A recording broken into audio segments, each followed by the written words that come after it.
Welcome to Category 5 Technology TV, the finale of Season 12. This week we are going to be looking at the Raspberry Pi 4, but specifically the thermals, the temperatures, the throttling, and we're going to learn about a case for the Raspberry Pi 4 that is supposedly going to bring those temperatures down for us. We're going to find out if it's really worth the extra money. Stick around. This is Category 5 Technology TV. Our live recordings are trusted only to solid-state drives by Kingston Technology. Revive your computer with improved performance and reliability over traditional hard drives with Kingston SSDs. Category 5 TV streams live with Telestream, Wirecast, and Nimble Streamer. Tune in every week on Roku, Kodi, Plex, and other HLS video players. For local showtimes, visit category5.tv. Category5.tv is a member of the Tech Podcast Network. If it's tech, it's here. cat5.tv/TPN and the International Association of Internet Broadcasters, cat5.tv/IAIB. Welcome to the show, everybody. This is episode number 625. And what does that mean? Excellent. It means, I know where you're going with this, Jeff. That's 12 seasons. 12 seasons of Category 5 Technology TV. A dozen. Well, not yet. At the end of this. So stick around for the next hour, because then we'll be able to say 12 that it's done. seasons. 12 seasons. Did you ever expect 12 seasons? I didn't not expect it, but I didn't know what I was getting into. That's for sure. I mean, here we are in our studio space with great people around me and a great viewership and wonderful viewers in the community, and here we are every single week. Okay, We'll are we going to reminisce 12 seasons later? We'll talk a little bit later in the show. Fine. This week, though, we are going to be looking at the Raspberry Pi 4, and specifically a little bit about the thermal aspects of the Raspberry Pi 4. It's getting hot in here. The Raspberry Pi has been running. It's like, that's why it's warm. Yeah, so it's 83 degrees here in Studio D. Oh my gosh. Yeah, I know. I don't do well with heat. Turn that thing off. It's probably good that our air conditioning has been broken for the past couple of weeks, because this is a thermal test of the Raspberry Pi 4. That is not a we'll be able to see. I ever want to say. I'm glad the AC's broke. But it works out well for us in this particular instance. Yes. The Raspberry Pi 4 is known to be a hot little piece of kit. Let's just say that. It gets hot, and when it does, rumor has it, it throttles itself. Yes. So, hey, if she seems pretty fast and then it gets hot, it's going to throttle itself down and run a little bit slower. Yep. So just store it in an ice chest. There you go. Stick it in the freezer and run cables in. That's right. And it's going to run at 1.5 gigahertz. No, don't do that. No. Condensation, folks. Finally, Sasha had a bad idea that I could say don't do that too. You guys ever say that to me? No, the proper thing to do is to add a heat sink. That's what everybody's... That's what I meant. Oh, yeah, add a heat sink to your Raspberry Pi 4. That's the right thing to do. Well, we haven't done that tonight. We're looking at the Raspberry Pi 4, 4 gigabyte. Oh, that is a little... Oh, my goodness, that's a little bit of green smoke over there. Can you guys smell that? It smells we'll do like that capacitors. thing that they do on the Weather Network, where you just crack an egg and the egg fries on top of the Raspberry Pi 4. Yes. I did actually put my hand on top of that case over there just before the show, and I could feel the heat coming off of it. I could feel that it was a little bit warm. Not warm enough to melt the plastic. Thank goodness. But it is getting a little bit warm. So we'd like to actually see if we're able to heat up that Raspberry Pi 4 by simply running a stress test. And what that's going to do is it's going to run the CPU as hard as we can possibly run it. We're going to basically bring this thing to its knees and see if we can get it to get hot and see if we can get it to throttle. That's the thing, because we've heard... So, rumor has it, if you've been looking at the Raspberry Pi 4 as perhaps a desktop replacement, or even just something to have on the desktop as a computer, maybe a set-top box, it'd be great for that. It's got 2 4K HDMI outputs, so you can hook up 2 TVs. Mm-hmm. Theoretically, that's the idea. I mean, it's a powerful little beast. Except then it's going to get hot. If it gets hot, does it throttle itself, which means it takes the speed and turns down the speed in order to keep it cool. I'm going to jump over here just really, really quickly. So I'm just working my way over on the set. I just want to quickly show you that inside of this case is a bare naked Raspberry Pi 4. And what I mean by that is there is no heat sink, and it is running. It's been running for about an hour here at Studio D, and we've purposefully got it that way so that we can run some thermal tests and find out where this thing is going to fall as far as the temperature and the frequency. And frequency refers to, in this case, how fast is the processor running. Okay. Right. So the base frequency of a Raspberry Pi 4 is like 600,000. So that is 600 megahertz. Okay. So 0.6 gigahertz, to put that into current standards. So I've actually got this up on my computer screen. I've SSH'd in, and I have a tool on NEMS Linux. So this tool is open source. You're welcome to use it, port it, whatever you want to do. However, it does rely on the thermal data that's provided by NEMS Info, part of the NEMS Linux operating system, which is a monitoring system for Raspberry Pis and other devices, single board computers. And it allows you to monitor networks. You can find out more, even download it, and run these same tests on your device at nemslinux.com. In the root folder of NEMS Linux is a folder called nems-admin, and within that folder is a program called nems-stress. Nems-stress uses the Linux stress command in order to, as I said, bring this thing to its knees. It's going to detect how many cores there are on the processor and then say, we're going to max all those cores out. Nice. Blast it with Just requests or all whatever. just unbelievable amounts of processing. So you don't want to do this on a production system. We're doing this on a system that's sitting up on our bench specifically to see the thermals and the frequency. So nems-stress will report a little bit of data. That data is collected by the frequency, the speed of the processor, has it been downclocked, and whether it is what the temperature is. So I'm going to jump over here because it is going to take about 5 minutes to run. So let's zoom in, and in that folder /root/nems/nems-admin, I'm just going to run .nems and stress. Just like that.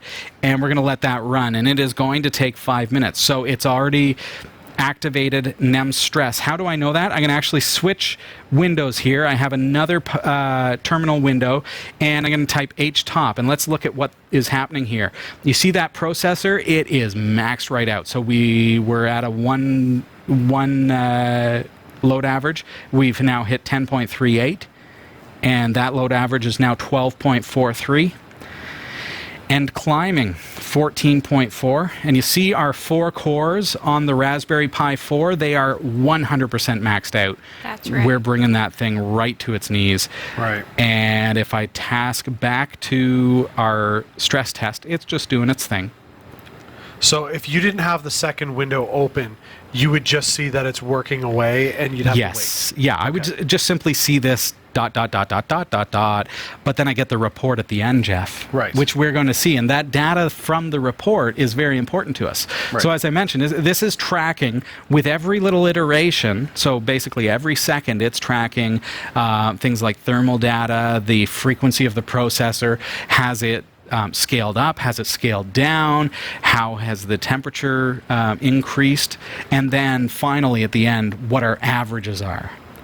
Oh, Okay. does it also give you like a real-time shot of, it took this long to hit max, and then it just No, it doesn't, because Okay. it's just a 5-minute average. Right, okay. Right. So what I see is that, and Okay. at the end is the general report. You're going to see that in just a couple of moments' time. Looking at htop again. There it is, still sitting at 100%. Why are we doing this? I want to see. So this is key. We're all interested in the Raspberry Pi 4. Yes.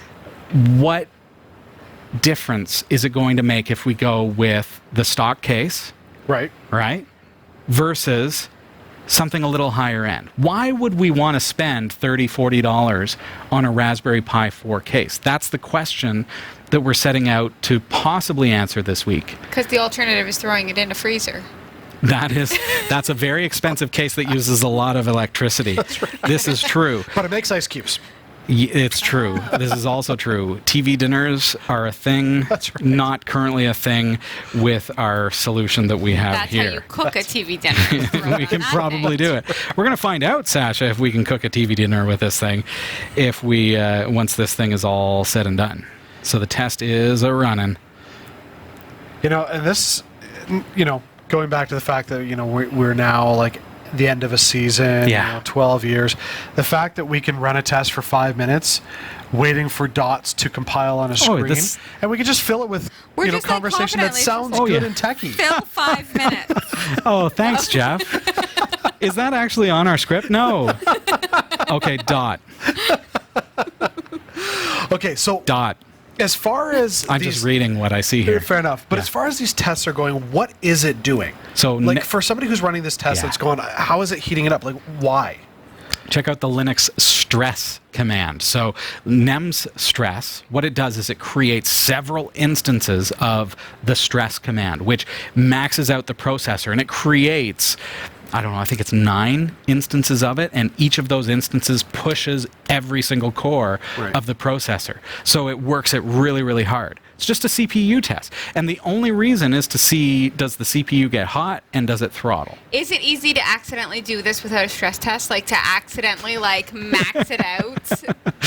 How many tabs do you have open in Google Chrome? Right. That's the question, right? Yeah. Yeah, because the thing is, it seems limitless. It seems like something you'd ask it to do a lot, and then all of a sudden it would get hot and it would slow it down. Sasha's like, I don't know if nems-stress is running, so I'm going to run it again.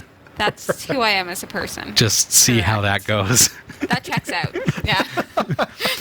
So this week we actually have an Eleduino aluminum case that I'm going to enrobe the Raspberry Pi 4 in. Okay. And the Eleduino case, now we've seen these before for the Raspberry Pi 3s, and I absolutely love the aluminum nature of these because they're heat dissipating, they're very well constructed, they're very attractive aesthetically. And now with the Raspberry Pi 4, what's happened is the Raspberry Pi 3 cases are no longer compatible. Correct. We've seen that, through the years, Raspberry Pi has maintained a fairly good consistency a Raspberry Pi 2 and then upgrade to a Raspberry Pi 3, you can reuse the same case and just get the upgrade. Well, now with a Raspberry Pi 4, you can't do that. Any guesses why that is?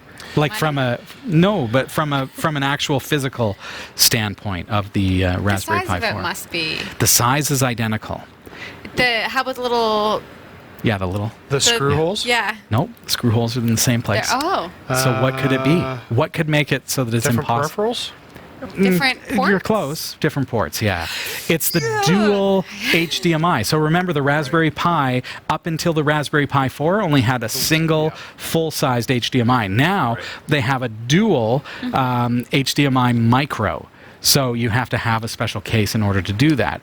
My thermal test has completed. Ooh, okay. Well, this is the nems-stress test. Here's what we know about the Raspberry Pi 4 running as it is, just in the standard case, and working that baby as hard as we can. Lowest temperature was 69.627 degrees. Somebody's got to write this down because we're going to have to refer back to this. 69.627 degrees Celsius was the lowest temperature. So that CPU on the Raspberry Pi 4 was sitting at 69 degrees before we ever started. Just sitting there idle, doing nothing. Okay? Then as it went on, it hit 85.698 degrees Celsius. God, it heats up fast. Yeah. Now, interestingly, the slowest speed at idle was 1.5 gigahertz. So when you see 100 and what is that? 1,500,000. That is, in fact, 1.5 gigahertz, the top speed of the Raspberry Pi without overclocking. Right. And then the maximum speed was the same. And when the board was hot, this is very interesting, even when it got up to 85.698, because I've heard that it will throttle after 80 degrees. It didn't throttle. It did not. It didn't throttle. The frequency maintained was 1.5 gigahertz. Is this the first time you've run this test? No, I've run it a few times just to see. And this is the result without any kind of cooling system, which is very interesting because, like you, I've only read the reviews and people talking about how, well, if it gets hot, it's going to throttle, and if it hits at 80 degrees Celsius, it's going to throttle. Now, is that based on a sustained time frame? Well, this was 5 minutes, which sure. Right, I mean, if maybe it kicks in at, say, 10 minutes, it goes, okay, this has been too much, I can't handle you guys want to wait? No, not really. I would recommend. But I just, like, has anybody looked at the programming within the Raspberry Pi's firmware to look at where is that throttling kicking in? Yeah, I think that's an interesting point. Now, I do see, at first boot, so I've had it idling. So to be fair, the goal here was to make it so that the two tests would be as close as possible. So I've had it idling for about an hour, and with that, now, when I first turned it on, it was sitting at 600 megahertz. Right. Now we do see that even when I first started this test, it was running at 1.5 gigahertz. Right. So something about the Raspberry Pi, maybe because NEMS is doing more things than just sit and idle. NEMS has Nagios and everything else running, and a MySQL server and Apache 2 and everything else. So there's a little more heft going on. But it didn't ever scale down. Right. And I think, Jeff, the whole intention with throttling is that when something gets hot, it's going to throttle down very quickly. Yeah, so you would see that. You would see that in that temperature increase, because that's a pretty big temperature increase. You would see throttling if throttling were to occur. So at 85.698 degrees Celsius, it still did not throttle over a 5-minute threshold. So would it throttle eventually if it sat that way for 30 minutes? It's possible, but this is something that's happening in the kernel. This is something that's happening actively, and I didn't see it happen here. And how often? Theirs overnight. Sorry, I didn't mean to cut you off. But how often would you be using your Pi to the point where you've maxed it out for a sustained period? That's it. That's why we're pushing this to its knees. We're doing this specifically to see, would it throttle? Yeah. Would it get really, really hot? And it didn't. No. It didn't get super hot. I've seen Odroid XU4s get hotter than 85 degrees. Right. And sustain that happily and not have a problem. Now, this is an interesting case because there's no heat sink whatsoever, and we're sitting at about 85 degrees. Now, getting a quick look at this as well, we've got an average temperature of 6373. You folks see that? 78.6373 degrees. The lower that is, the lower the temperature at heavy load. And the average frequency, of course, is still 1.5 gigahertz. It stayed there and maintained it, right? Right. So now I'm going to halt the Raspberry Pi 4, which is to shut it down. I've lost connection to the Raspberry Pi 4, and I'm going to jump over here and we're going to get a look at this Eleduino case. So as I make my way over here, folks, we're going to disconnect the Raspberry Pi 4 from its peripherals. We've shut that down using halt. And let's get into this case. I can feel the heat coming off of that. I mean, 85 degrees. Oh, yeah. Oh, it feels smoking. You want to feel that? Yeah, feel free. I do want to come over. Yeah, feel free. Yeah. It's like show and tell. Get your hands in here. That's right. So the interesting thing, don't touch the processor, but anything else is fair game. Wait, which one's Wow, that is... Don't touch the CPU. That is warm. Yeah, it is pretty warm, folks. Oh, yeah. Wow. What's interesting about the Raspberry Pi 4 is the heat dissipation occurs over the entire main board. So the PCB dissipates the heat so that it is spread over the entire main board, and we're not going to have it like the Raspberry Pi 3 where it's very much focused on the CPU. Right. So this board is designed in such a way that it's trying to get that heat off of the CPU and into the main board, and I can feel that very much so in the in these peripherals. And while I don't have a thermal scanner in order to show you that, I can tell you that that's the case, and I will tell you as well that we are working on obtaining such a device. Now, this is the Eleduino aluminum case for the Raspberry Pi 4, and as I mentioned, we have looked at Eleduino cases in the past. I've been very, very pleased with them.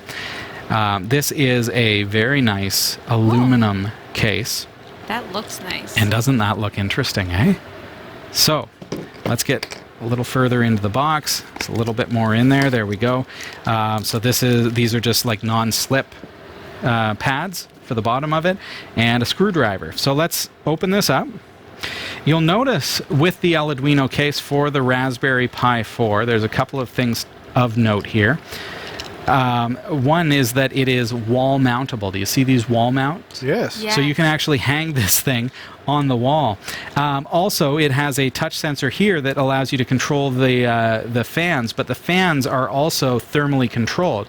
So as the Raspberry Pi 4 gets hot, it's going to increase the speed of those two fans. Right. These are intelligently controlled fans.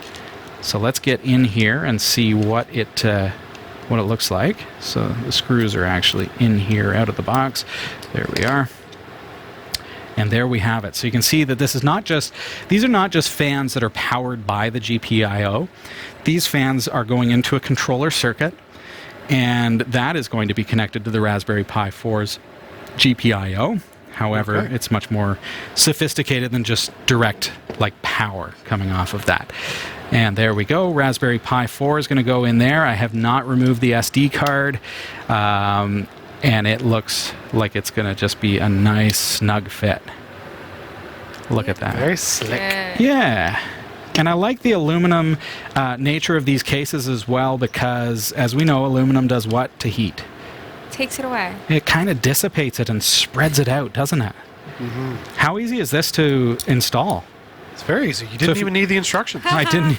They're I here. knew you were gonna If I say need that. them, I have them. I'll show those to Jeff after the show. He'll read it. Be like, you did it all wrong. Yes. What have you done?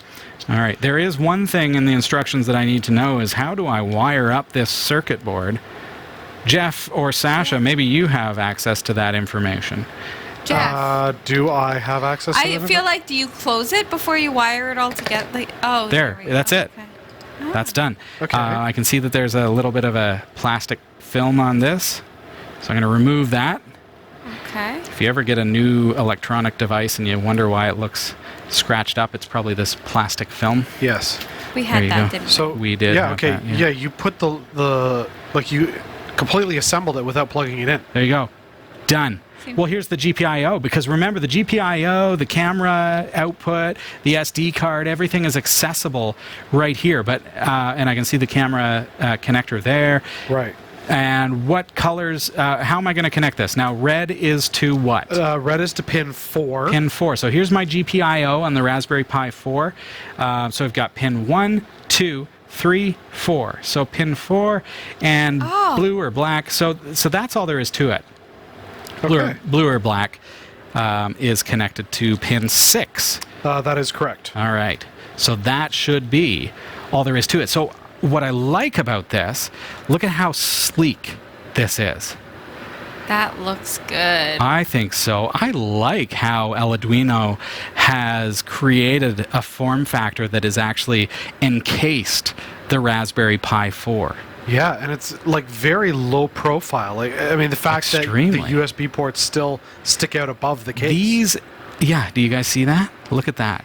So Wish these the cable are was a little bit smaller. the cable is wish kind there of was 3 more cables in different colors and just so you could stress about which one to cut. Can you push that in? I don't know. Maybe you could. Maybe if I paid more attention when I was putting it together.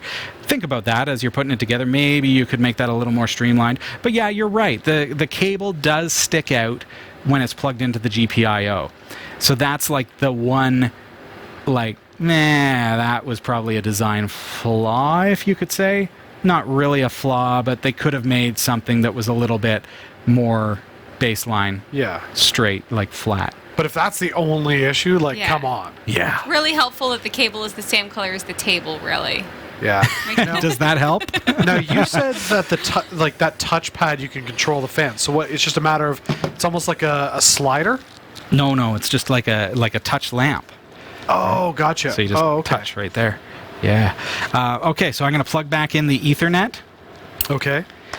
There it is. So Ethernet is connected. Doesn't that look sexy? I'm sorry, guys, but that is I sleek. suppose that's one way to... It looks nice. I mean, I'm a geek through and through, but that looks really nice. It looks sharp. Yeah, look at that. And there's the 2 HDMI micro outputs that I was talking about. Yes. Plus you've got the AV output still. But HDMI micro, a little bit of a pain. Anyone who has ever used HDMI micro, if you're using an adapter, you're probably going to be hard-pressed to find an adapter that will sit side by side with this. Instead, I would recommend that you find a cable that has HDMI micro at one end and full-size HDMI at the other end. I'm going to plug in the USB-C, which immediately powered up these fans, and looks like it's good to go. Now, if I touch that, you see what happens, Jeff? Oh, yeah. So that's just a quick little tap.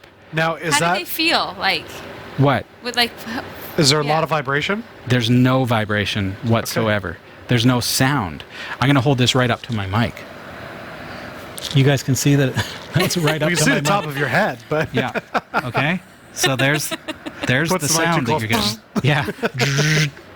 There's my shave for the day. When you touch All right, I'm going to set this down and come over to the set. If you want to bring us up to the wide shot there. Yeah. Now, when you touch the button to activate the fans, did they are they going to stay on permanently, or will the computer take over? They're going to. Yeah, it's going to. The circuitry is going to spin it up if it gets hot. Right. Spin it down if it gets cold, and it's going to automatically adjust. So you don't the have fan to worry speed. about I turned it on, I forgot to turn it off. It's not like that. Oh no, and by default, as soon as the Raspberry Pi is powered up, so if the power goes out and you don't have a UPS or like a Pi Voyager from Omslo connected to your Raspberry Pi, then it will automatically turn back on the fans. Right. Okay. So what say we should run those same tests? Yes. And see how the thermals are affected on the Raspberry Pi 4, having placed this in the Eleduino case with the fans. Hypothesize. You think this is going to work? That this is going to run cooler.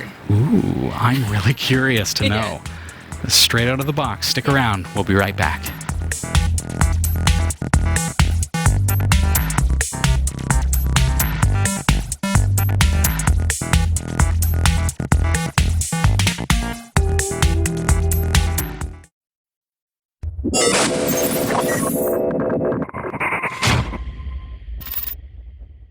Before the break, we looked at the Raspberry Pi 4. We ran it through a nems-stress test, and we brought it to its knees. We got it really, really hot to the point where, even touching it, we could feel that even the USB ports, the Ethernet jack was really, really hot. Yes. Now we've put an Eleduino case. This is an aluminum case with 2 intelligent fans on the Raspberry Pi 4. And with this, the question is, are we skewing results by, we had it off for 3 minutes while we were installing it. Did that make a difference? I don't think it really did. I mean, maybe micro amounts, but fact is that the system is going to heat back up again as soon as we hit that with a nems-stress test. It'll be interesting to see if the temperature reaches the 85.698 degrees that it got before. I'm really curious. What was the starting temperature of our test with no heatsink, no nothing? It was 69.627 degrees. 69.627. So back at NEMS Linux, I can actually type NEMS info temperature 45.27. Okay. 45.27 is what it is right now, and it's running. Yes. Okay. So that's you don't need to write that one down because that one's not a part of our nems-stress test. No, fair enough. So but the stress test has not begun. But we know we're 20 degrees cooler. That's a big deal. That's huge. Yeah. Forget the firmware update that's supposed to drop it by 3 degrees. Yeah. So what is the let's just say NEMS info frequency? And see, we are at 600 hertz right now. That's where you started. 600 megahertz, pardon me. That's where you started before. I knew that the other one was at 600 megahertz, but by the time we started the test, it was already running at 1.5. So yes, it has made a difference in those numbers. As soon as we run the stress test, it's going to immediately throttle up. Yeah. We're going to see that. And again, I can see that if we look at our other Linux window here. So we see our current load average is 0.13. Shall we begin our test? Yes. So this is on the Raspberry Pi 4 with the Eleduino case. I'm going to run nems-stress. And here we go. The stress test has begun. Let's jump back over here, and we see that we are sitting at 100% CPU usage. Now, just because we want to do this quickly, Jeff, NEMS info temperature, 55.991 already. Okay. And averaging, okay, so 56, yeah. And I can actually type watch, and I can see that temperature change. So 57.45. See if that changes as the stress test goes on. 58 point, and it's it's fluctuating up and down a little bit. See that? 59.4. So we're hitting higher numbers. Now I can also check the frequency in real time. Remember, my stress test is happening in another window. Okay, so I'm SSH'd in using two different windows here. So I can type frequency and see what I'm sitting at. So I'm at 1.5 gigahertz. So in pretty much immediately it says, okay, there's a lot of stuff happening. Let's crank up the CPU. Because the Raspberry Pi is smart and says, well, we don't need all that processor power, so we're going to clock it down to 600 megahertz. But as soon as you start the stress test, of course, our base speed is going to be 1.5 gigahertz. Right. Because that's the speed that it's going to clock to. Now, one of the questions we had in from Ameridroid when you were running... Hi, Ameridroid. When you were running the first test, yes, is NEMS checking the speed of all of the SoC cores? No, it is not. It is checking it's just the averages. No, it is not the. So what he's asking, there are 4 cores. Right. Are we checking the thermals and the speed of every single one of those 4 cores? To answer that question accurately, the only way to do that would be to look at source code. Oh, okay. So nano user / local / nems / script / info.sh user local share. I missed the share frequency, and that's pulling from CPU 0. So could that be different? Let's Bo was find also out. asking about the speed. That is the frequency. Oh, okay, gotcha. Right? So that's exactly what I'm about to show you. So that test is still running here, and let's go back to this. So we are only looking at CPU 0, which is the first core. Pardon me. I need to cat that. That is sitting at 600 megahertz right now. Interesting. Let's go to CPU 1. Is at 1.5 gigahertz. Wow. CPU 2, 600 megahertz. CPU 3. So you see how averages are causing this to have a different impact. 1, 2, 3. So that 0, 1, 2, 3. 0, 1, 2, 3 is your 4 cores of the processor. Right. So we have. There was 3 of them at 600. Yeah, And at one. that moment. Right. Because we're right at the end of the test. So the tests okay. were winding down. And Right. so 3 of the cores had clocked back down to 600 megahertz. One of the cores was still running at 1.5 gigahertz.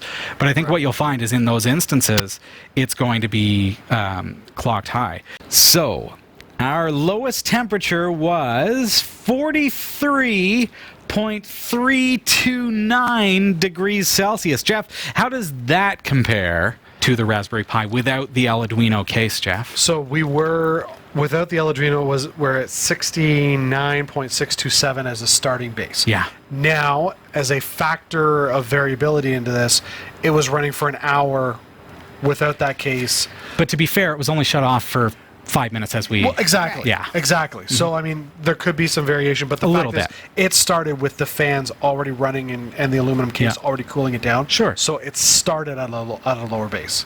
Fair enough. But look at that, man. It's 26 degrees less than the base of the Raspberry Pi without that case. Okay, looking at the highest temperature, we're sitting, we hit 61.348 degrees Celsius. 61 was the top temperature of the Raspberry Pi 4. Which is less than the starting temp without the case before. That is worth it, I would say. There we go. That's astounding. The No crowd pun goes intended, wild, but that's man. cool. All right, what else have we got here? Now, slowest speed, if you will, is 1.5 gigahertz. The maximum speed, also 1.5 gigahertz. It never fell below 1.5 gigahertz. Now, do you guys want to touch this? Okay. Because we've just run this through a major stress test, just like we did with the Pi before. It should be significantly different. Yeah, it's significantly different. Do you want to feel this, guys? I feel like I have to, because we felt it before. Here they come. I'm off the set. Yeah, they're heading over there. I'm back over the to heat, but You can't see that? that that kind of just feels like pulling a wallet out of your back pocket. Kind of. Oh, yeah. That's it. There's nothing to it. There's nothing. No heat whatsoever. It's like cool. That's interesting. How do you like that? That is So very cool. the Eleduino case is aluminum, and it has the dual fans that are intelligent that will spin up as it gets hotter. Maybe that's why we're seeing the drop from, okay, we hit 77 and then all of a sudden, boom, 48. How'd that happen? The fans said, Let's do this. yeah, Yeah. let's make this happen, guys. I wonder if there's a way to log the fan rotations. Oh, let's do all these things, folks. Let's do all these things. Because that would be fun to see. Like, because you can look at the fan and be like, it's just going. But Graph that. maybe You know it's what like I'm a car engine where it's like you can't see the movement. It's going so fast, but the difference between 2,000 RPMs and 3,000 RPMs is a big difference. But it still looks the same. Yeah, and no sound, no perceptible vibration or anything like that. Nothing. And of course, the board itself is solid state. So, is the Eleduino case worth the extra money? I'd say yes. Well, I don't want to say it. I want you to say it. Think about it for just a second. Is it worth it? So, yes, except that, yes. Except. Oh, wait for this, folks. There wasn't a problem in functionality with the last one. It got hot, but it didn't change the function. Interesting point. But by keeping it cooler, you're going to prolong life. Sure you are. So That's I a do key think. thing. Yeah. But the other thing we didn't test, and we talked about it with the first test, is maybe it's where it's been a sustained time frame of 5 minutes or something. That We're going to kicks run in. this thing. NEMS-stress is available on any NEMS server. I'm just Edit it. making lots of problems. Jeff, this is for you. NEMS-stress. Edit it, folks. First thing, how long do you want to run it for? Jeff? Ever. No, I don't know. Do 10 or 15 minutes. Okay? That's all you need to change. That's all you need to change. You're never powering that thing down. I'm serious, dude. I'm going to write that out. I'm going to run that /NEMS-stress. Running the test for... A whole lot of minutes. Grab NEMS Linux from nemslinux.com, yeah, if you want to run the test on your own board. I'm with Jeff on this one. I don't see any downside to the board. I mean, it does cost you a little bit extra, but you're gonna extend the life of the Raspberry Pi. And when you're running something like a NEMS Linux server, if you want to use it as a set-top box, if you want to use it for Plex Pi, for example, even as a RetroPie gaming system, the cooler it can run, the better it's going to perform, because there are other peripherals too that get hot. Think about the USB. Like, it has USB 3, and you're going to have a hard drive connected to that because it's 10 times faster than USB 2. That's right. So you may as well connect a drive to that, and you want the best performance. But so it's not just the CPU that's going to be affected by heat, but also, as Jeff mentioned, the longevity of the board itself. Right. How long will it live? And it looks good. It looks So, I mean, at the end of pretty the hot. day, if you're going to be a responsible Pi owner, actively cool it.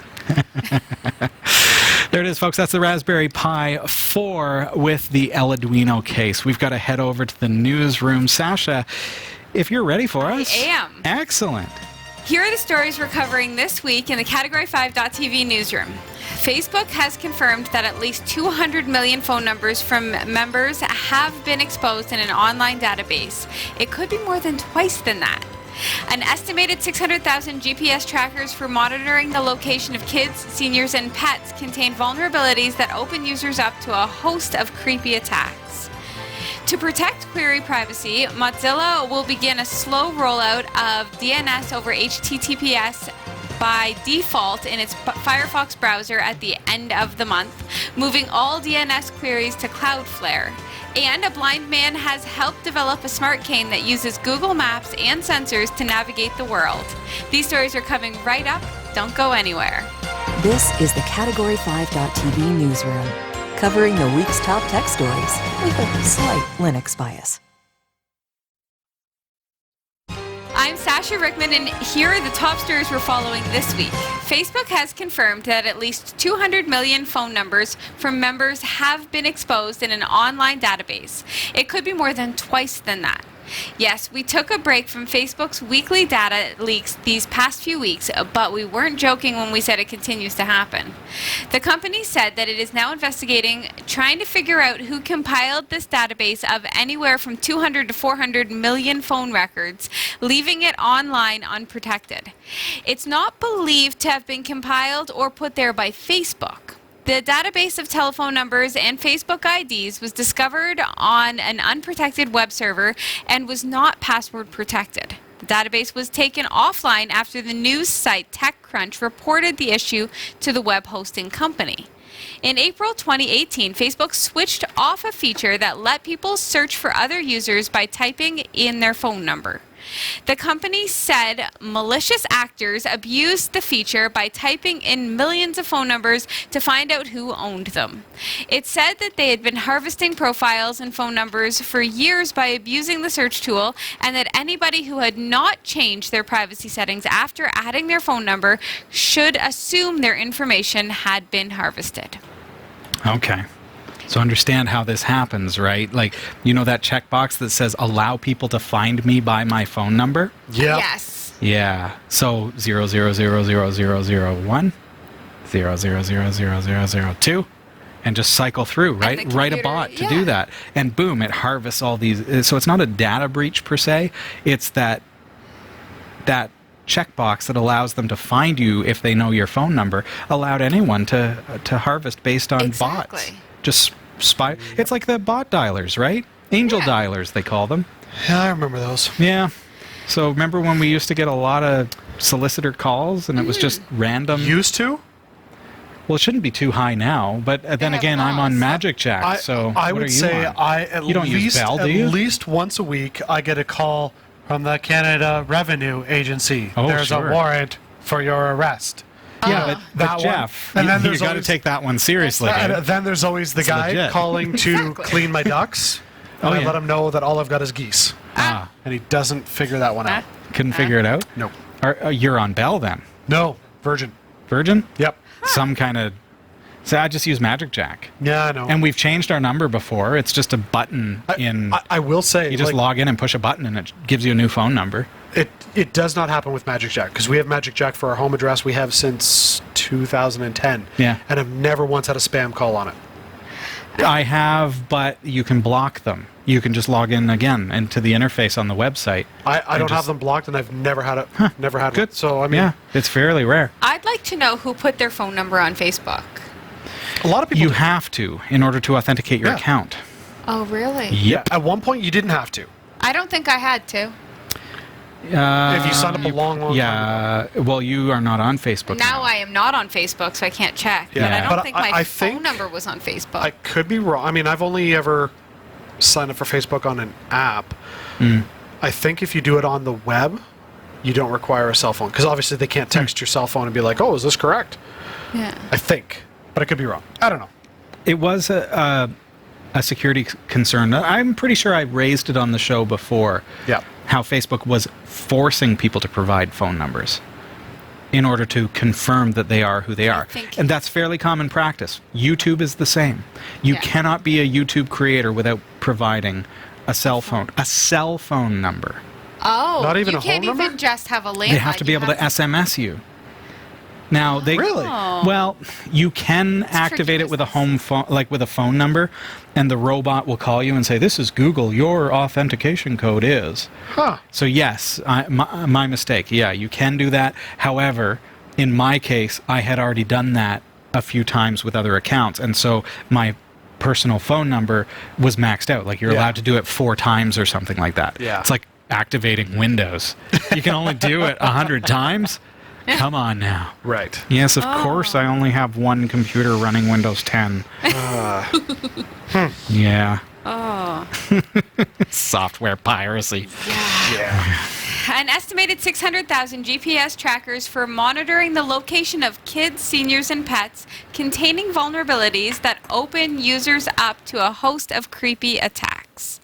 The $25 to $50 devices are small enough to wear on a necklace or stash in a pocket or car dash compartment. Many also include cameras and microphones.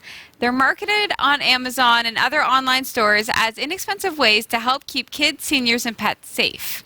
Ignoring the ethics of attaching a spying device on people that we love, there's another reason for skepticism. Vulnerabilities in the T8 Mini GPS tracker locator and almost 30 similar model brands from the same manufacturer, Shenzhen i365 Tech, makes users vulnerable to eavesdropping, spying, and spoofing attacks that falsify users' true location. Researchers at a vast threat lab found that ID numbers assigned to each device were based on its International Mobile Equipment Identity, or IMEI. Even worse, during the manufacturing, devices were assigned precisely the same default password of 123456. The design allowed the researchers to find more than 600,000 devices actively being used in the wild with that password.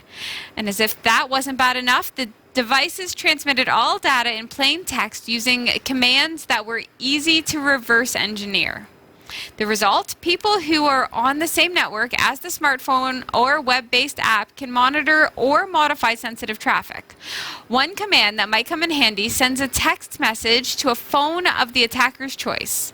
An attacker can use it to obtain the phone number tied to a specific account. From there, attackers on the same network could change the GPS coordinates the tracker was reporting or force the device to call a number of the attacker's choice and broadcast any sound within range of its microphone.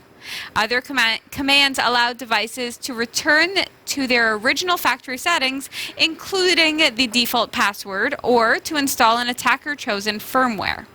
And for those of us familiar with man-in-the-middle attacks, here's a scary one. A simple command allows attackers to change the IP address of the server that the tracker communicates with. The researchers said that they privately notified the vendor of the T8 Mini GPS tracker of the vulnerabilities on June 24th and never got a response. So. Okay. Oh, I'm going to get myself in trouble. Go ahead, Jeff. Do you think it's by design? Oh, Jeff, don't go there. No, it's stupidity and cheap product. I'm going to say it's for monitoring. No. Because a proper monitoring solution that you're alluding to, that I know you're alluding to, is going to be encrypted and they're going to be hidden. Way sneakier.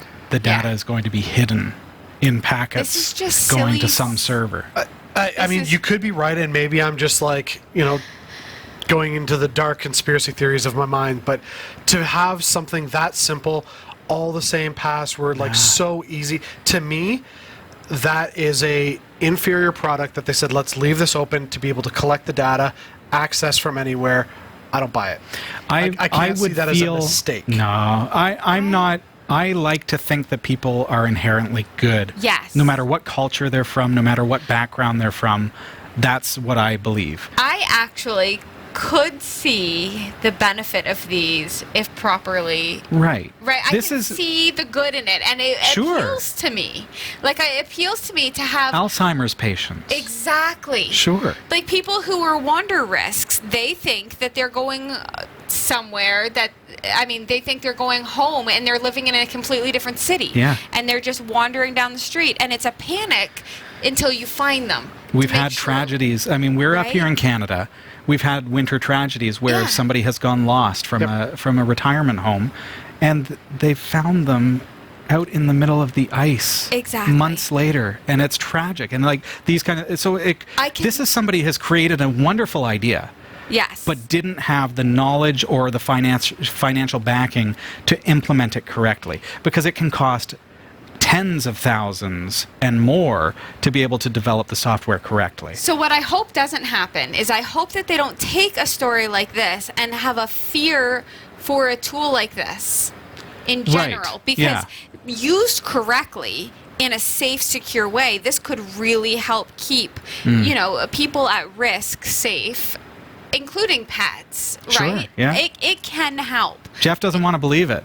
I I believe. Here's why I don't believe it. Okay. No response. Again, if you are if I can back up just a second, from my eyes, this could be a company that has developed a really cool product, and who knows what their company is like. It could be a startup. It could be... but they've sold a ton of this is a Shenzhen company. So we know this is a Chinese company. And how many Chinese companies are there? Lots. Good luck getting a hold of one of them in an event of a support issue. Right. If there's 5 people working for the company, they've built something really cool. They unfortunately have sold 250,000 of them, and because it's a great idea. It's a great idea, but they've done it incorrectly from a security perspective. I'm still not buying it. I'm sorry. The fact that you can log in and change even the reporting IP address tells me just how flexible the back-end software is. And if that's the case, they should be able to push an update or do something. Let's just say that the person who does that has to be pretty knowledgeable about tech. And there's 2 things that I know about humanity. 1, everybody's born good. Yes. And 2, everybody's born stupid. Yes. And some of us we have to learn. Get past that. We have to learn 2 things. 1, to ignore bad and remain good, and to become intelligent. Yeah. And by intelligence is relative, and knowledge is what I'm referring to. So, so the person who developed this product, or persons who developed this product, I believe are going to be good. Their intentions are good. That's my personal belief, because that's what I would. That's what I'd rather believe about the world. It's almost like they had a great raw idea, and they took that idea and they just plopped it into the market, as opposed to polishing it, making it secure. It's almost like we see it all the time. They released it in step 1 and it needed to go through another 20 steps. Or, I have the great idea, I don't know how to program, I'm going to hire somebody fresh out of school who has no idea about cybersecurity. Yeah, and they're going to be the ones to do it because they can do it cheaper. I would love these things. Like, to have one in my car would be great as a security factor, right? So that if my car ever gets stolen, I can always, not that my car is going to get stolen, it's tiny, but then I could track it. Or on my person, so that if I get stolen, somebody can track me. Dave, you got the app? All right. What do you think? I'm glad you guys are, like positive thinkers. I think this is totally by design, and nobody wants to admit it. And this is why we I don't believe that opinion. for a second. And then disagree with it. You don't have to believe it. Who do you agree with me? Who do you agree with? Is this deep, dark, evil monitoring, tracking, trying to find out who went to the ice cream shop today in America? Or, so that's Jeff's opinion, or is it just somebody who probably hired some student to do the coding for them because they have a great product idea, and that student didn't have any clue about cybersecurity and didn't know that they need to encrypt that data and encrypt that traffic, and for goodness sake, use a hashed password, and it's not 1, 2, 3, 4, 5, 6? Yeah. Who's right? That's like from It's up to you to decide. Okay. To protect query privacy, Mozilla will begin a slow rollout of DNS over HTTPS by default in its Firefox browser by the end of the month, moving all DNS queries to Cloudflare. Under development since 2017, DNS over HTTPS, known as DOH for short, transfers domain name queries which try to match domain names with server IP addresses over a secure encrypted HTTPS connection to a DNS server, rather than via an unprotected, unencrypted, bog standard DNS connection. This extra layer of security ideally prevents third parties, such as network service providers, from easily seeing the website's internet users visit, and prevents miscreants from tampering with domain name lookups.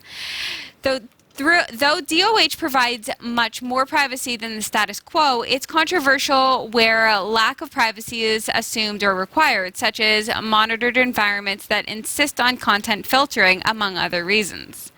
Back in July, the UK Internet Service Providers Association nominated Mozilla for its Internet Villain of the Year award because DOH breaks DNS-based content filters put in place to deny access to explicit, obscene, or otherwise objectionable websites. A few days later, the trade group reversed itself after fallout from users. It's been claimed that DOH will make it easier for people to avoid network-based content filtering. Mozilla maintains that DOH improves overall internet security. Although Firefox's DOH service will be provided through Cloudflare's 1.1.1.1 DNS service at first, the list of supported service providers may grow over time. Mm-hmm. So... this is a tough one. Mm-hmm.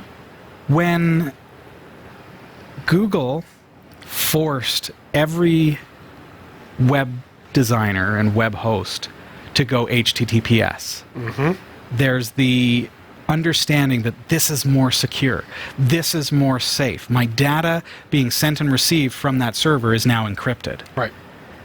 But when Google did that, they also made it so that other search engines who track traffic in order to provide accurate results instead of PageRank are no longer viable.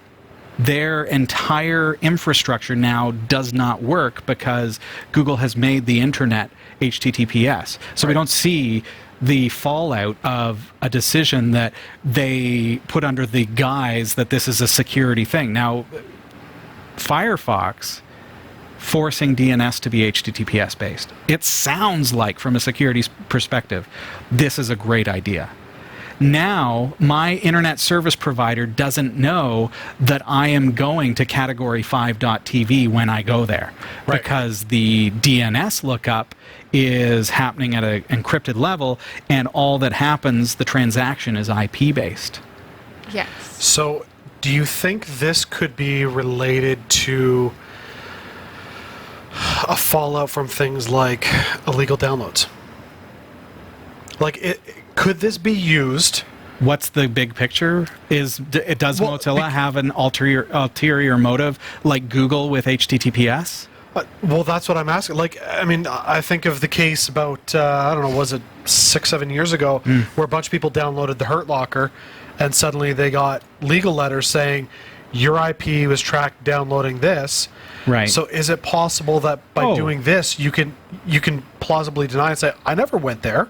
Well, we can say that the DNS encryption is protecting us as users. Sure, right. It is. It absolutely is. Mm-hmm. But I am a daddy, and I have a pie hole. Yes, okay. Okay? I have a pie hole on my network that blocks advertising of all types, whether it's pornographic or otherwise. Mm-hmm. Yes. Yep. And my pie hole is subscribed, so this is a DNS filtration device. My pie hole also is subscribed to pornography lists. Yes. And adult content and gambling sites and all those kinds of things. So that my kids, not anything more than to protect them. Right. Now, so they don't accidentally stumble on something that they exactly wouldn't want. Yeah. Yeah.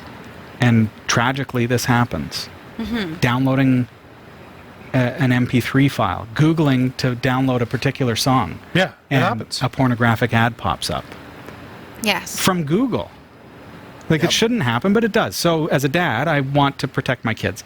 So I have that in place. Now, what Mozilla is saying to me is, we're going to roll out an update that is going to change your computers, including my son's laptop and my daughter's laptop and my 8-year-old's laptop. They all have laptops. They're so freaking spoiled. They're going to change the settings on their laptops so that it bypasses daddy's protection and instead lets them see all those things. That blows my mind. And presents it to them. That's if you use Firefox. That's if you use Firefox. Yeah. Yeah. So you know where I'm going. Yeah. Firefox, Iceweasel, goodbye. Yeah. It is interesting, though, because I feel, and this is just complete layman's perspective. Okay. I do know that in the past, for various places that I've worked, they have had internet blockers. Sure. So DNS blockers. So that you cannot use the internet at all. However, Firefox in the past worked for us. And so there was some staff who were like, we're just going to bypass that because we get Firefox. Because Firefox is using an external DNS server. Right. Yeah. And Chrome does too. Chrome by default may or may not use an external DNS server. Right, but in this case, Chrome wouldn't work. So has this always been kind of a thing with Firefox where they've kind of pushed that edge a little bit more? Because, I mean, I'm going back 10 years. What I want to go back to, Jeff, is the days when my operating system determines my DNS servers. Fair enough, yes. Okay? Think about that for a second. My browser, my BitTorrent software, the programs that I use to aggregate my RSS feeds, those programs have no right, from my perspective, to administer my DNS settings. Correct. Thank you. Who should set the DNS settings but me? I agree. And those programs should honor that. And should, like, forcibly honor that. If they try to override it, guess what? Firefox is off of all of the computers that I own. Mm-hmm. Period. I think, though, we live in a day and age where people are not tech savvy. That's the problem. I know, but they love their tech. And I say that with all due respect, because you don't know that this is happening to you. Well, exactly. And so I think when Facebook first came out with their whole, we're going to reveal everything to the world unless you say don't, that changed the internet game. Yeah. And so we've now seen tech companies go, oh, I don't have to follow those social construct rules that I did before. All right, we're going to change it up and we're going to do it this way. And so tech is now deciding how our lives live as opposed to us deciding how tech is supposed to operate. And that's just a change in society. We've allowed it to happen. And the more tech we use with the less oversight, the more they can get away with this stuff. And people don't care. They want to know, when I turn it on, does it work? That's a problem. Yeah. And in this case, Mozilla is making the decision saying it's more important to the users that they know that their internet service provider is not listening than the user having control over the content that their children sees. Yep. And that's an assumption that I don't think the web browser developers should have the right to make. I agree. That's my opinion. Look at that. What is yours? We agree. Unanimous, exactly. What? That's how we end a season. And that's it, yeah. Only comment below if you agree with us as well. No, just comment. I want to hear from you. I want to know what you think. Mm-hmm. Yeah. Mm-hmm.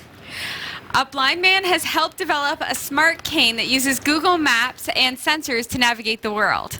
Cities are difficult to navigate at the best of times, but for people who are visually impaired, they can be like an obstacle course and a maze wrapped into one.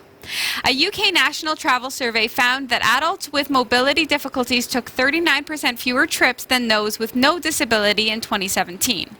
Now, a new smart cane is set to change that by revolutionizing the way blind people can navigate the world. In order to guide its users around both low-hanging objects and obstacles above chest level, the We Walk smart cane uses ultrasonic sensors to warn of nearby impediments through vibrations in the handle.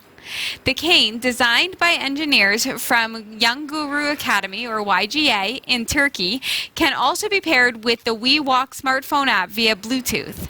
Using the touchpad controls on the smart cane, the user can control their smartphone without taking it out of their pocket, leaving one hand free for other tasks. The tech doesn't stop there, though. Native integration with Voice Assistant and Google Maps software enables the cane to use its built-in speakers to inform the user of nearby stores and infrastructural details that they may not be able to see. WeWalk's CEO and co-founder Kursat Siland, who is also blind, says that he helped to develop the cane out of a desire to use modern technology as a tool for the visually impaired. In a world where there's talk of flying cars, he can't get his head around why blind people are still just using a stick to get around. He says, quote, "As a blind person, when I'm at the metro station, I don't know which is my exit. I don't know which bus is approaching or which stores are around me. That kind of information can be provided with the WeWalk, end quote. Currently, the startup sells the WeWalk for about $500. Of course, as they gain momentum, the price may change, but the features will also continue to be improved and enhanced. I love it. This is cool. Yeah. This is a pretty big deal for me. I love stories like this. Well, and I mean, you deal with a lot of elderly patients. Yes. How many of them are visually impaired? Sasha's a personal support worker, Yes. a care worker with And the I elderly. do have personal clients who are visually impaired and or completely legally blind. Right. I feel as though even inside the house, the WeWalk cane would be of so much use. Right. We have a place in town called 5 Points. Yes. Yes. Okay? It's called 5 Points for a reason. It's 5 intersections that come together at one point. Yeah. And It's difficult to drive through it, let alone walk through it. Well, my wife and I never really go into that end of town, but we did for a social gathering for family just recently.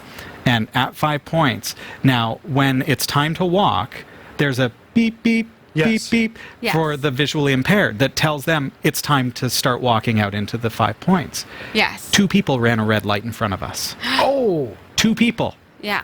And I looked at my wife and I said, if you were blind, like hearing this beep, beep, beep, beep telling me it's safe, how would I know? Exactly. 2 people right in front of us. That's a bigger social issue, though, because I see red light runners all Sure. the time. But this uses ultrasonic waves, okay? So it senses movement and something coming at you and can vibrate and say, okay, stop, Yes. right?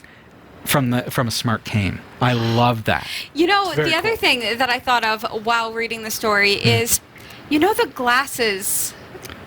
Google Glass. The Google Glass. It's like a blind version of that. Right. So if you put Google as somebody who's legally blind but with not complete vision loss, but if you put Google Glass on and had the cane, then like major signs and stuff could show up in really high definition in your Google Glass as well.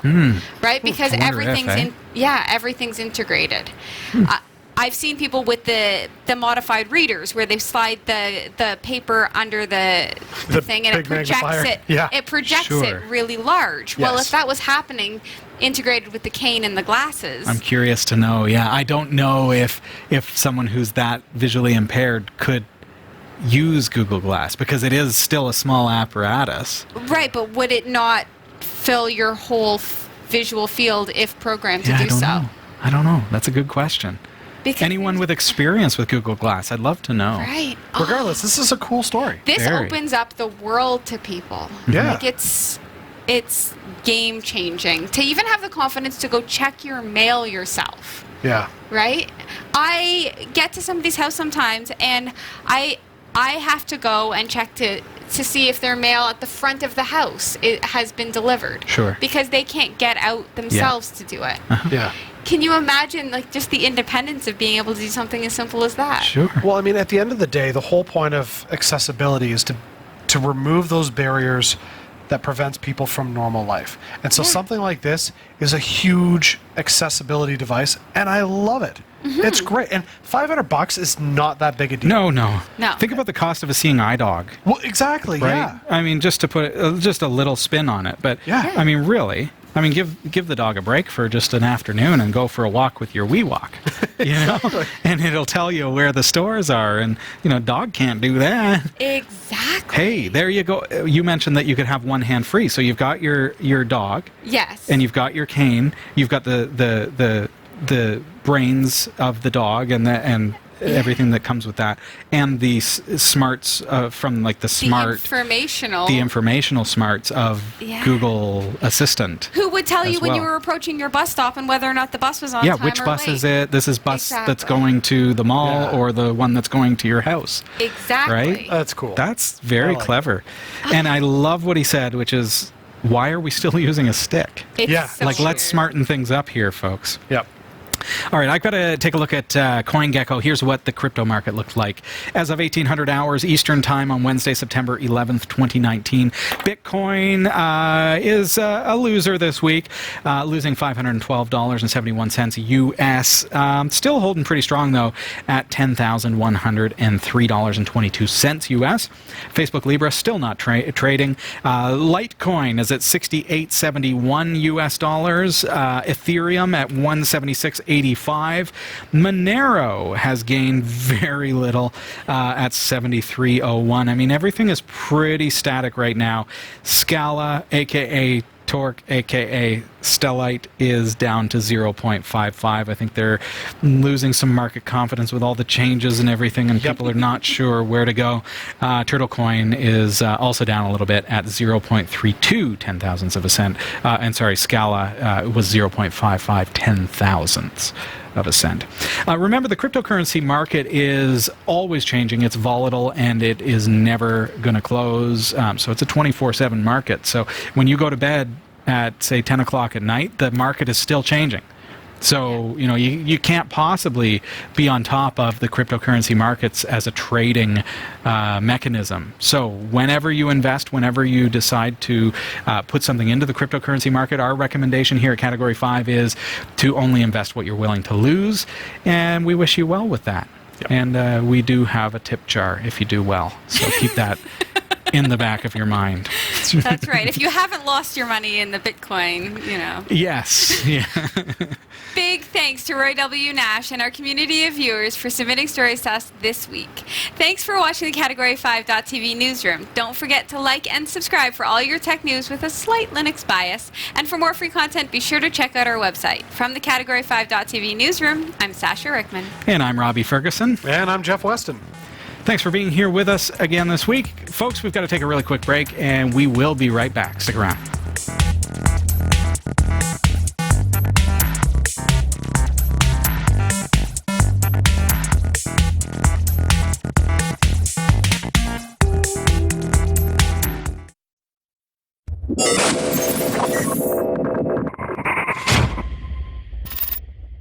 Welcome back. This is Category 5 Technology TV. We are celebrating the end of all things.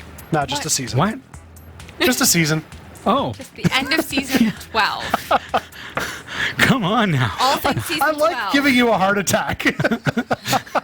This is the end? No, it's not. No. We will be back No, but for it's season the end 13. of the season, which is like... It's unreal, isn't it? It's crazy 12 that another seasons of season has Category passed so 5 TV. quickly. Nice. We done good. Well done, everybody. Thank well you. done. We Nice. finished out the year without AC. Yeah, that's true. That's warm. Yeah, it's And true. that's not because of the pie. Wow, season 12 was a pretty great season. I mean, we've had a lot of changes around here, and progressively the studio is getting better and better all the time. I think, like, while we don't often have guests in the studio, sometimes you hear us talking to Dave. Dave is here with us tonight in our studio audience. We've got seating for 10, and he is hogging the whole place. He's got it all. But we've had folks like Bill Marshall and his wife, and Bo was here from Ameridroid along with his wife as well. And having people here in the studio, for me, is a really special time. Especially, Dave, no offense, I know you came a long way from, just up the road. But those who traveled from California, from New York, in order to be here in our studio in Barrie, Ontario, and treated it as a vacation with a Wednesday night stopover, and were a part of the show. And both of those gentlemen were actually willing to be put in front of the camera as well. So I'm sure you all enjoyed that. If you do want to come to the studio, you don't have to be on air. You don't have to be world famous, but when you do that, you will become world famous. You will, however, for sure get to hang out with us, and we will arrange that. Yeah, that is neat. Yeah. So that is a memory for me. I mean, this season that really stands out. I also did a lot more soldering, and I'm learning to get better at it. Better. That's something that I've been working on. And in season 13, I'm going to be doing more of that. We're going to be doing more hands-on stuff. There's a lot of stuff that's going to be, we're evolving as a show. And season 13, I'm really looking forward to. Just be Robbie fixing all the things that I break. There you are. No, I want to build things from scratch. Oh, nice. Sure, we've done some repairs, and I am using the network switch that you and I had a look at. And I actually soldered and fixed and ordered the parts from Amazon after diagnosing it myself. And it works great. That's what I'm using at home in my NEMS server room. That's awesome. So NEMS Linux has a whole bunch of microcomputers, and I've got a 16-port switch for $6. Nice. Right. You know? Yeah. Any favorite memories for you two this year?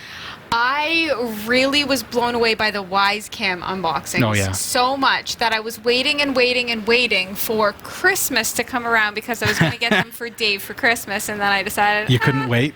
Let's not do that. Let's just do, a birthday anniversary combo gift because I love them. You've enjoyed some of the products that we've showed on the show. Oh, that's me. I like the e-paper. That's a pretty big deal. Oh, yeah. Yeah, that was season 12. That was it. And we do tend to show some pretty cool stuff, and it's practical stuff. I try to stay away from just tech that's just throwaway stuff. Like stuff that really is like, hey, this is pretty neat. Wisecam, e-paper. Yeah. This is a cheap, like you can get them for $14, yet it's pretty cool. Yeah. And it saves a lot of trees. Or there was the time that I installed an OS on my laptop. Yes. Yeah. Via like Garby and Marshman doing which all is of the incidentally work. when I heard of Google's remote desktop feature, which is wonderful. Yeah. Bill, well done. So thank you guys. For me, it's been the interviews. Yeah. Like, we've had some great interviews in the past. Like, I think of a couple seasons ago, that interview about LiDAR and the Amazon rainforest. And I was like, that was the coolest interview ever. That was amazing. I'm so excited about this stuff. But when it came to this season, we've had some really freaking cool interviews that I'm going, okay, that just took the best, interview status ever. In particular, the one we just had last week. Yeah, Andrew was here, and we were talking about their advancements in Wi-Fi technology. Look at episode number 624. That was a lot of fun. It was, and I went home, and my wife was watching TV. Oh, yes. And I interrupted her show to tell her about the changes in Wi-Fi because I was that jacked up about it. I was so excited. And so the interviews we have done have been great. And I like that. I like that the show, spanning 12 years has gone from just the basement, like, oh, hey, we're going to do this rinky-dink thing on a webcam to... Thanks, Jeff. I like how you really boasted about season 1. Well, yeah, but the point is, you've now taken the show, and truthfully, it's you. You have taken the show 12 seasons to the point where we're now being sought out, and people are saying, "I want to be on your show." And they want their products to be reviewed. And just so you're aware, we're just having fun. Jeff, this is the Sasha show. Oh, right. Yeah, fair enough. Yeah, That's true. She allows me to remain on the set. But that's it. Feels uncomfortable when everybody else says it. It's way better when I'm like, hey guys, it's the Sasha show. I actually, season 13, we're renaming Category 5 Technology TV to the Sasha show. You know what? I'm far more available on Wednesdays, guys. Let's just switch the day. You know what's interesting about interviews is quite often I don't know how things are going to go. Yeah. And sometimes I even wonder, is this going to go over well? Yep. When we have somebody on to talk about their Wi-Fi technology, there's a couple things that I look at. One, I don't like things to be pitchy. I don't like things to be salesy. Yeah. Right? So that's something it's hard to impart to a business person that is trying to promote their business at the same time. But our approach has always been and continues to be, and I'm learning to learn how to direct interviews in this way. Our approach is, let's talk about the tech. Let's talk about how it works. Let's talk about the personal aspects of how it came about. I love the personal touch too, but without being salesy, and that can be tough. It can be. Yeah. Yeah, but I think you nailed it. Oh, thanks, man. What do you think? have the interviews been a lot of fun for you? And that's something that we can focus on more in the coming months as well with season 13.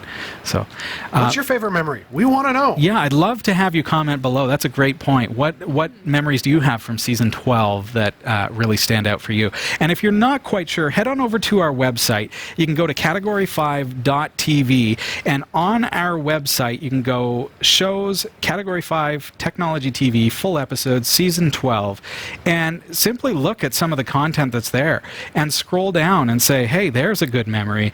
There's something. Hey, the Orville fan experience. I love it. Right. Like these kinds of things. You can look at these memories that are there. There's me soldering from above, right? So check it out. Tell us what your favorite memories are. We'd love to hear from you about that as well. Now, for the first time ever, we are taking a week off from Category 5 Technology TV. So, well, let's be clear. I think this season we had to take it off, but because there was no power.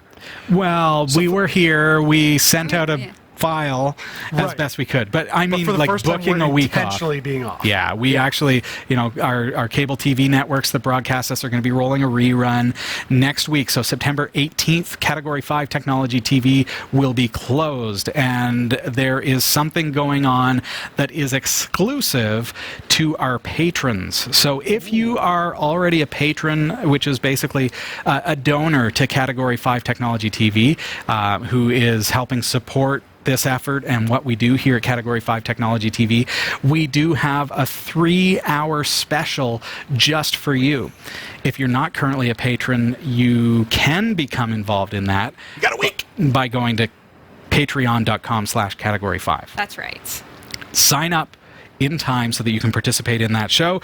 But as I say, for the first time ever, there will not be a publicly accessible show on September 18th. So if you tune in live, know that that will not be available to you. However, in 2 weeks' time from the broadcast today, season 13 kicks off in our regular studio with some improvements around here. Yep. That's part of what we're doing with our patron special on the 18th as well. So you have the dancing monkey ordered for next week, right? I think it's already here. Perfect. Yeah. His name's Robbie. All right, folks, have a wonderful week, and we will, have a wonderful 2 weeks if you're not a patron. If you are a patron, I am so looking forward to seeing you for the special next Wednesday night. Take care, everybody. See ya. Bye.